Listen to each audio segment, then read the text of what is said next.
Of all the legends of the Imperium, one of the strangest is that of the Legion of the Damned.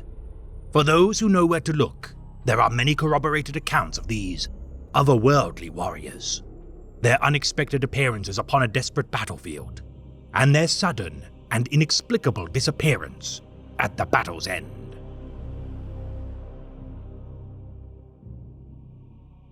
The Imperium of Man is defended by demigods, superhumans, and untold trillions of souls. Locked in a perpetual state of eternal warfare, the domains of humanity are beset at every given moment without end, and require obscene amounts of warriors to stem the tide of extinction. For today, we shall elucidate a band of warriors from beyond the Pale, who, regardless of their terrifying visage, stand as among the Imperium's most dedicated defenders. The army of undead Astartes, the Legion of the Damned.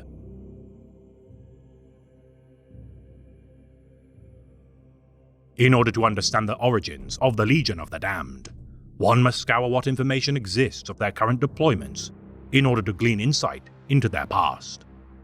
Many theories have been cited by various branches of the Imperium's scholastic classes, though a true consensus has never been reached to fully explain the phenomena of this chapter of ghostly Astartes.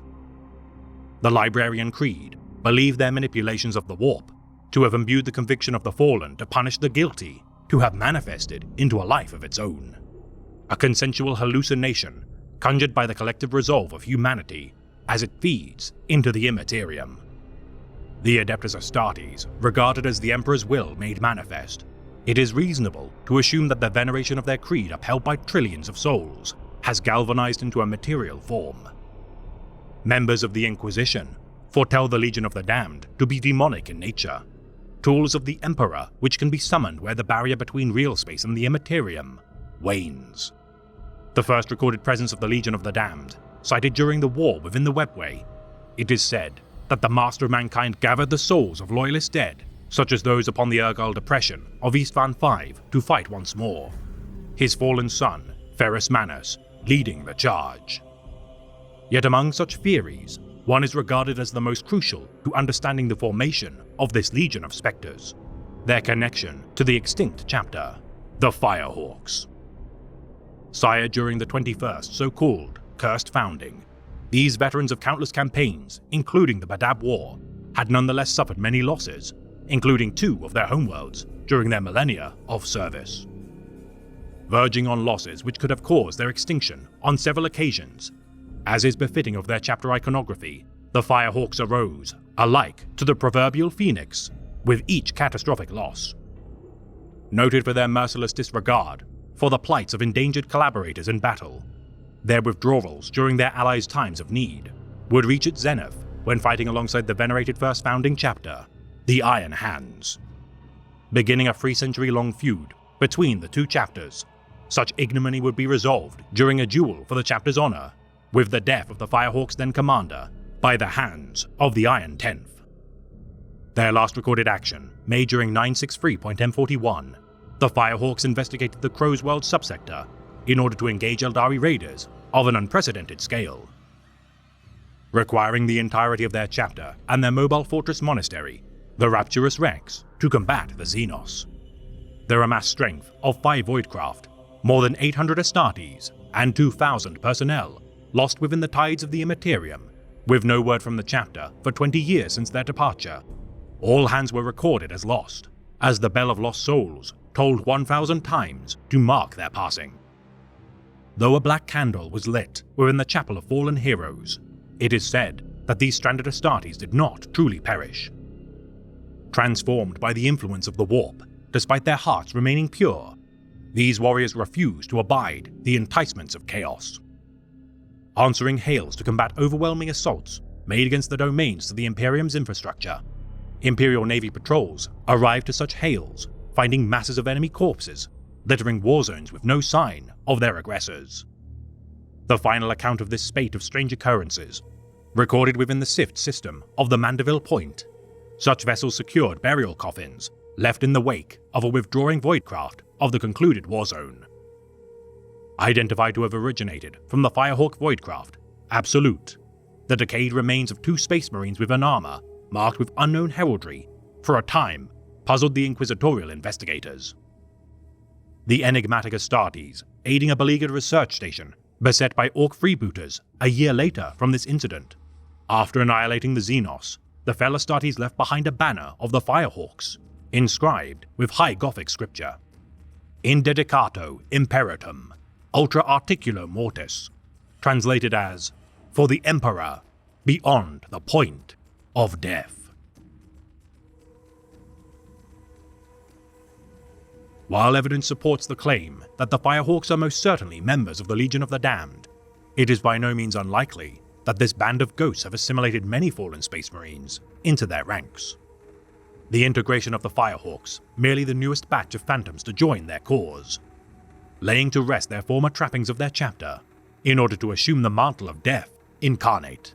Accounts of those who bear no helmet said to be characterized by sunken skin, hollow eye sockets, and skin drained of all vitality.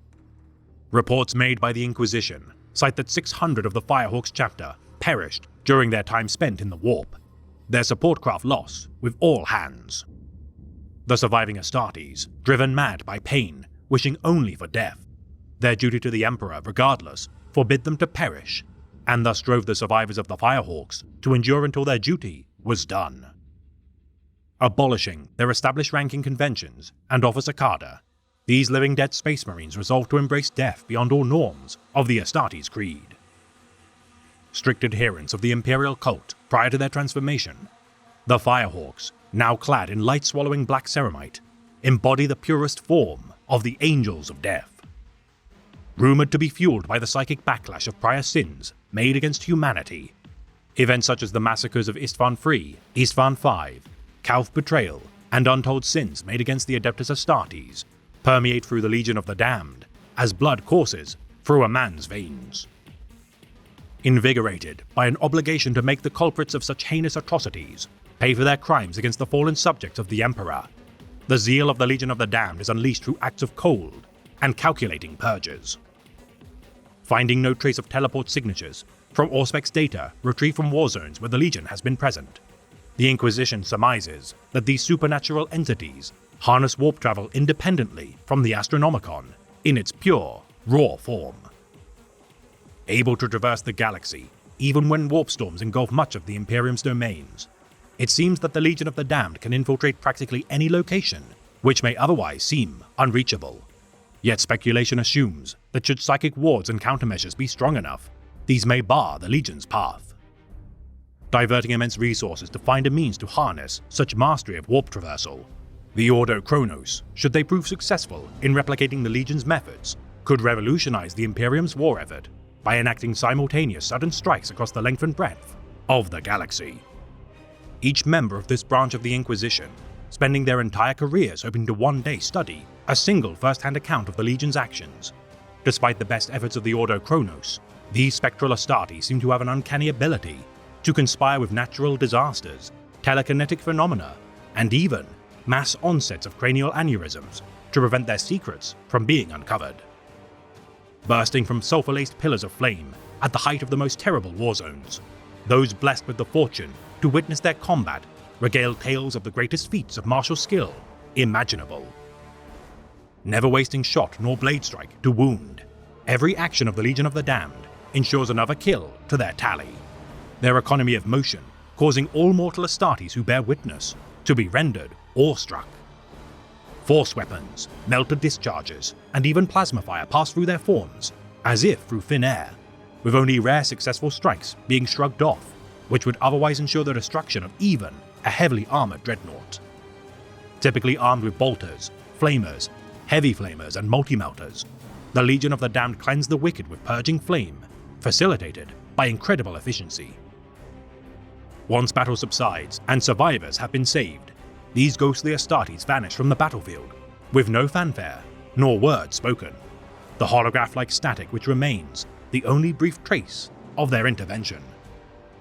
Every machine spirit of scanning technology which attempts to analyze such phenomena is forever traumatized, rendered non-functional unless attended to by among the most expert Magos or Tech Marines of the Omnissiah Creed.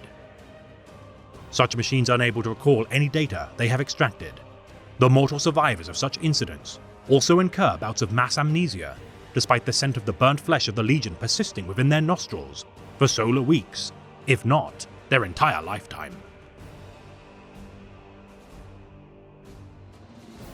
Demanding that all known information be compiled into an extensive report, the High Lords of Terra commissioned Quadrimestor's Thesis of Perpetual Martyrdom to pull all known insights of the Legion of the Damned into a comprehensive tome. Believing them, despite their warp contagion, to be compos mentis, or having mastery and control of one's mind, Imperial authorities have concluded that this clandestine order of Astartes deliberately obfuscate their strange powers and sparing involvement with the wider Imperium to quarantine their affliction from spreading. Knowing their effectiveness in battle to be too great to squander, it is the belief of Imperial scholars that the Legion is brief in intervening in battle as a matter of practicality before finally succumbing to the madness which will eventually claim them, body and soul. Their terminal affliction, whilst imbuing them with great power, inevitably destines them to eternal damnation. For during their final battles, each Astartes shall surrender to the Pyro Mortis, a state of flame-wreathed berserker fury. Burning away the Astartes' essence in a spectacle of warp immolation, the effects of this curse are accelerated the more times each Space Marine of the Legion takes to the field. Their deeds forever changing the fate of the Imperium, one such incident saving the life of Commissar Fletchlack from the Orc freebooters of Bone Dogs would ensure the Commissar's destiny to thwart the summoning of a mass demonic incursion by a psyker known as Exagius. Aiding their fellow Astartes on occasion, such as the Salamander's kill team from the traps of the renegade Draco clan, even the Avenging Sons' Terran Crusade would have been imperiled without the intervention of these phantoms of war. Active throughout the 40th, 41st, and 42nd millennia, the Legion of the Damned earned further glories for the Imperium during the Pyrocataclysm of Validad Prime, Doom of Idere, Defense of Syrtis Minor, and even Abaddon the Despoiler's 13th Black Crusade. It is a testament to their mysterious origins that few Astartes of the Legion of the Damned retain their former heraldry nor symbols of heroism. Their swift appearance and dispersal impossible to track. Scholars of this elusive chapter rely purely on luck and witness accounts to compile data on this army of wraiths. While accounts such as reports filed by Ultramarine 4th Captain Uriel Ventris cite the resurrection of his legendary forebear within the tomb of Remus Ventanus, confirms him to have borne sigils of Ultramar's legacy, it is unknown if the spirit of the hero of Calth fought as part of the Legion for a singular engagement or joined the Legion entire, though it is likely he now slumbers eternal with the blessings of the Emperor. Their supposed leader, veteran Sergeant Atticus Centurius of their first company, wielding a fell Crozius known as the Animus Malorum. This weapon is said to siphon the souls of the living in order to heal and reanimate fallen brothers of the Legion of the Damned. While the slain Primarch of the Iron Tenth, Ferrus Manus, commanded their ranks during the first engagement during the war within the Webway, no further accounts can support claims that he still leads them to this day, though the Legion's preferred adoption of rapid shock assaults and overwhelming force may belie the unseen hand of Ferrus orchestrating their campaigns. Capable of fielding Rhino and Dreadnought heavy armor units, the Legion's Devastator squads lay waste to all who evade their surgical strikes of their tactical marines. Their sudden close quarters onslaughts, supported by overwhelming bike squad formations, their speed and agility could rival even that of the White Scars. Each armament carried into battle, weathered with age, such as their extensive plasma weapon arsenal, these volatile guns, dating back to the years of the Horus Heresy, adds credence that many of these souls are revenants of the fell Dropside Massacre of Istvan V. Caring not for fatal, overcharged volleys of such weapons, which may endanger themselves, every Astartes of the Damned Legion welcomes such risks as a potential means to deliver them to the Emperor's side for their glorious final rest. Grinding their enemies beneath their unrelenting marches, always as a single mass of troops, the Legion of the Damned has no need for subtlety nor nuance, for these warp-infused Space Marines fight alike to a single connected consciousness. Their psychic awareness heightened with their transformation, through divining the master of mankind's will, using the same essence which influences the Emperor's tarot, the Legion of the Damned appear at the most crucial of battles at exactly the opportune time to strike, as outlined in Quadrimestor's Taro symbiosis. Their actions during their deployment to the Kalamitan subsector, a perfect example of their uncanny speed. Their efforts foiled the schemes of the Emperor's Children apothecary, Fabius Bile, and allowed for the discovery of an STC respirator module, which saved trillions of lives from the spider's biovitriol virus. Their enormous mobile fortress, known as the Rapturous Rex, fought lost during 936.M41, and once belonging to the Firehawks, serves as their base of operations. Their use of such a war vessel further establishing their number to comprise the remnants of this vaunted chapter. The single largest voidcraft to have operated during the Badab War, few vessels in the Imperium's arsenal can match its sheer scale. Clad in black ceramite, adorned with bones, skulls, rib cages, and similarly painted chestiquillers, the ethereal flames which wreathe their panoplies mimics those painted on their armor. The symbol of their chapter, a white skull on a field of black, despite its simplicity, is regardless feared by all enemies of the Imperium who behold its promise of obliteration. Believed to be atoning for their past actions allowing their allies to perish for their own preservation, the Legion of the Damned now plunge themselves headfirst into the fray to defend the most imperiled defensive positions. For while the Immaterium spawns untold horrors to torment the citizens of humanity, not all beings born from its tides are malevolent in nature, and even those who are can focus their malignity against the enemies of the Imperium.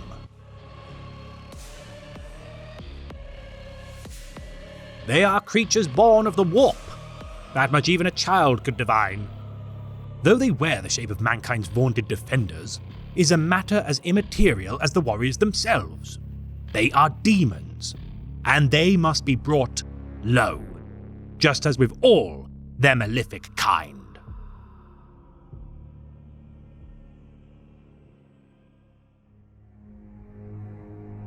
This has been a tale of the great Imperium of Man, read by the Remembrancer. While the Legion of the Damned wield immense power which could benefit the Imperium entire, their pedigree in battle comes at a cost which shall never be repaid. The avatars of the Angels of Death, both in name and bearing, while their actions stave off the most treacherous plots of the enemies of mankind, their service regardless ends with the total annihilation of their very souls. Power, in its many forms, is envied by all, yet those who wield it can be easily corrupted or crushed by its immense weight. Should you seek power and be forthright in its implementation, you shall nevertheless be burdened with its use. So choose wisely the rewards for your ambitions, for should you be careless in your accumulation of control and influence, you may well lack the strength to wield it.